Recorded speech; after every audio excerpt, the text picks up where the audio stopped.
Hi guys, it's Rachel here, and it's Thursday, so it's another episode of T Hawk's 2 Cents.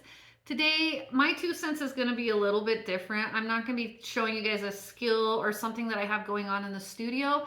Today, I wanted to talk to you guys about inspiration because I get asked a lot, where do you find the inspiration to create your work?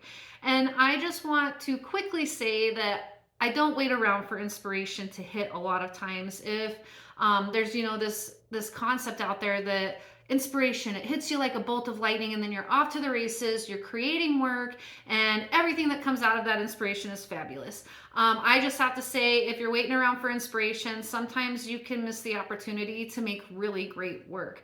When I don't have a lot of inspiration and I'm looking for it, a lot of times I will look to other artists. I love, Andy Cooperman, Kandinsky. I love some really big name artists, but we have a lot of really wonderful local artists here as well. And one thing I would like to say about that is if you are finding inspiration from other artists, it's really important to find little bits and pieces that are inspiring you or figure out what's inspiring you about their work, not to just go out and copy their work. I feel like as an artist, you have to have some sort of individual something individual to say. And so if you're just copying another artist's work, that doesn't always work. To find inspiration, a lot of times I'll read books. There's a really great book out there called Still Like an Artist, Show Your Work Like an Artist. Those are written by Kleon, and it's a really good way for how to get inspiration. Also, get out in your community and go do stuff. We have some really great places here in Casper. One is the Bloomery Farm. Not only is it beautiful because it's just tons of nature out there, animals, there's flowers, but there's also really great people. And so when you start talking to those people, you start getting ideas. When you're listening to the music, you're getting ideas. And so that's another way that you can find inspiration.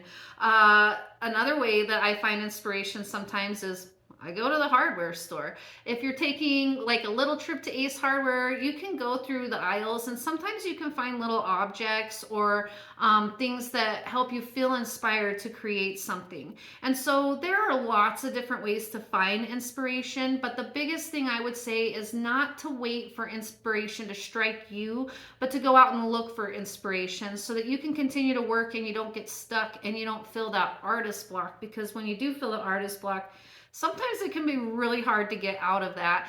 And so if you're ever looking for inspiration, I say go outside, go to your hardware store, go interact with your community, go to your local museums. There's lots of places to find inspiration. You just have to have an open mind and you just have to look. So if you guys found this helpful, let me know, shoot me a DM. If there's something else that you would like to know, again, just shoot me a DM and I'll try to answer those questions for you. I hope you guys all have a really great week, and I'll see you next Thursday for another episode of T Hawk's 2 Cents.